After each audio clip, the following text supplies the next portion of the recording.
napapansin sa iyong mga kapaligiran.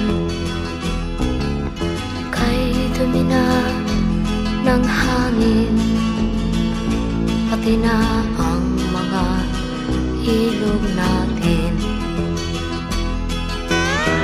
Hindi nga masamang pag-unlad at malayo-layo na rin ang ating narating. Ngunit masdan mo ang tubig sa dagat, dati kulay asul, ngayon'y naging itim.